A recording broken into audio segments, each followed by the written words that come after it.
Good morning, everyone. Welcome to Whole Horse Saddle Fit Videos.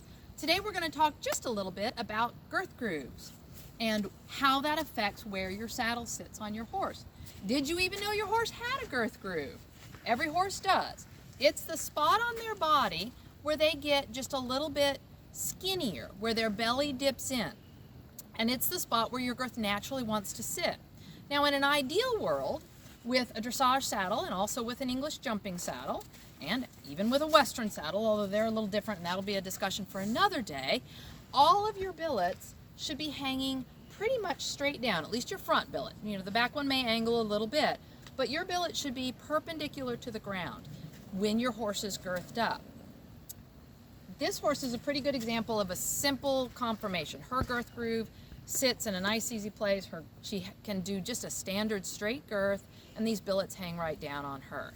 Now, our little friend Cree over here is a little more complicated.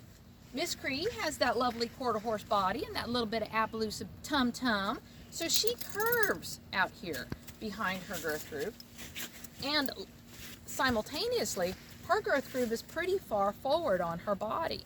So what that means for her is that her saddle, or her girth, she says, I hate it up there. She's not happy. Her girth wants to slide forward into this skinny spot here. That's going to cause a couple of problems. The first thing that it does, of course, now you see this billet is not hanging straight down, it's angled forward. That's going to tend to pull her saddle forward into her shoulder. That's not comfortable.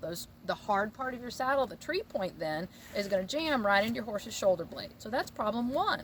Problem two, and it's not so bad for her, but this can happen. A lot of our big, powerful warm bloods have this conundrum, and that is that the girth can go so far forward that it even starts to interfere with shoulder movement.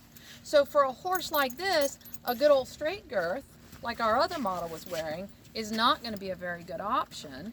You're going to want something that's got a little bit of a curve. And there are a couple varieties of that. This is a little bit of a basic one, a contour girth.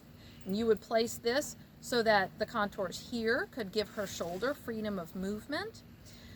On a horse like her, however, this girth might not be everything that you need to get those billets lined straight up. And that's where some of these fancy total fit girths and things like that, the super duper contour girths, can come in handy.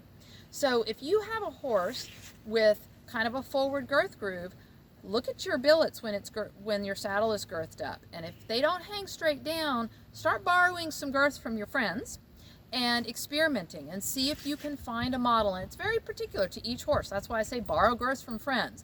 Try some stuff and see if you can get a girth combination that lets that billet hang straight down so that your saddle stays in place, doesn't slide forward, and your billets and your girth don't jam into your horse's elbow.